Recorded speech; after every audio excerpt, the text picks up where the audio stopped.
write and tell stories. And this story is all about a little girl called Little A who lived a long time ago in Virginia. And this story is called Home. Little A paid no heed to the gap between her front teeth, right about here.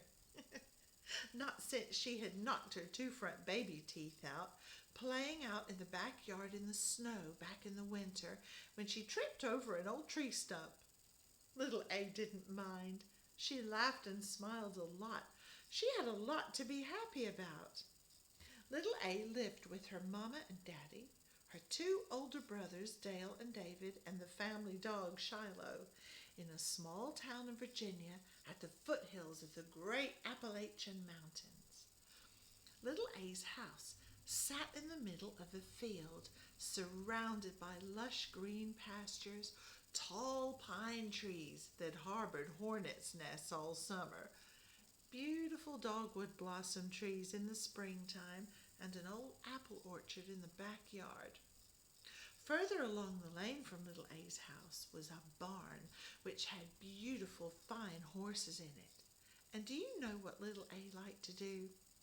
In the summer, the horses were put out into the pasture just behind Little A's house, and she liked to lean on the white picket fence in her backyard like this and talk to the horses.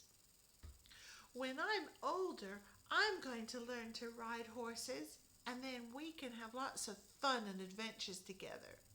Little A loved animals. All of this land was called the campus because it belonged to the college where Little A's daddy was a teacher. He was a professor of history, which Little A thought sounded very grand. All the professors and their families lived on the campus. And apart from occasional trips downtown with Mama, the campus provided the sole extent of Little A's world.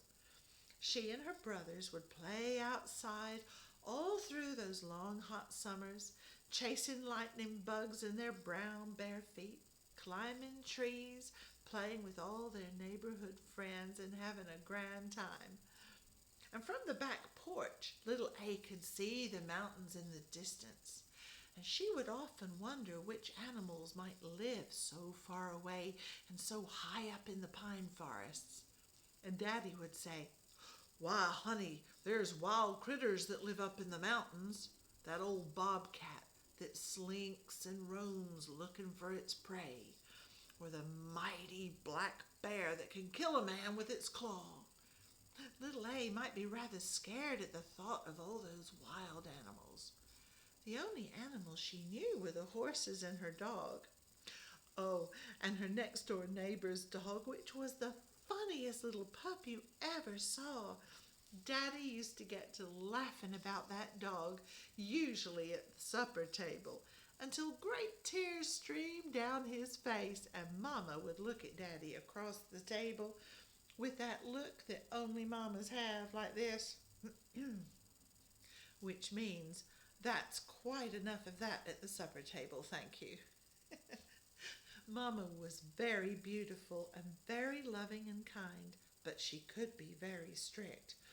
If she got riled, Mama would start counting to 3 like this.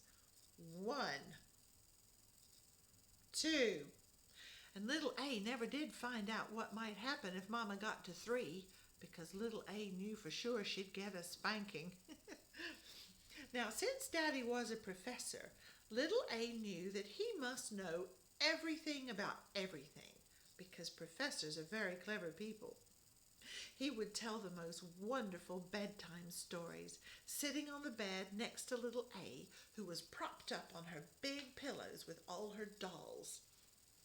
Daddy would tell stories about faraway lands, or kings and queens, or knights of the round table, or sometimes he would tell stories about the great Native American Cherokee chief in his wonderful feathered headdress. And then Daddy would make the sound of the tom-tom's steady beat as he drummed his knees like this. Tom, tom, tom, tom, tom, tom, tom, tom, tom, tom, tom, tom.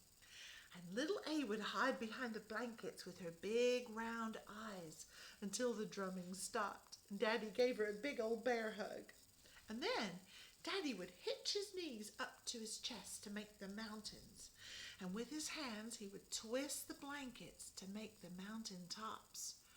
And then he could make shadow puppets with those clever hands right behind little A's bed on the wall. He could make eagles soar over the mountain tops. Can you make eagles with your hands like this? That's it. Or Daddy could make little field mice and rabbits hop and scamper across the bedspread, which would make little A squeal and laugh with delight. But little A's favorite bedtime story was the one about the country mouse and the city mouse.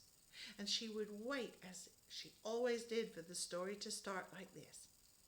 Once upon a time, away back yonder, there lived a mighty fine gentleman called the City Mouse.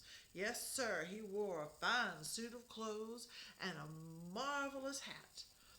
One day he decided to go a-visiting with his country cousin, the Country Mouse. Now he was mighty rough and ready, this country cousin, with his straw hat and his overalls on. But he loved his city cousin and he made him mighty welcome. And soon little A's eyes would grow heavy and she would begin to drift to sleep as she listened to the stories, and somewhere in the distance she might hear the lonely sound of a truck blowing its smokestack as it drove across country on the highways late at night. Or she might hear the noisy chorus of field crickets right beneath her bedroom window. Or somewhere in the distance a dog barking. These were comforting sounds to little A. And then Daddy would creep away from little A's bedside to join Mama and the boys for the rest of the evening. For it is a well-known fact that very young children have to go to bed a lot earlier than grown-ups. But sometimes little A would beg Mama to sing her a lullaby. Her favorite one of all was a lullaby that her grandmother Mimi used to sing to Mama. And Mimi had written the music for it. It was an old Native American poem. And now Mama sang it to little A, and it went like this. A ship rode by through the western sky and rounded the horns of the moon.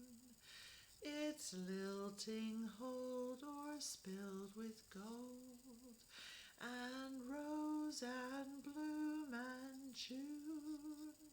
A queen with a crown tossed poppies down. They fell through the pale moonbeam. A light wind rang through the sails and sang. Sweet dreams, good night, sweet dreams. Until next time, bye-bye for now.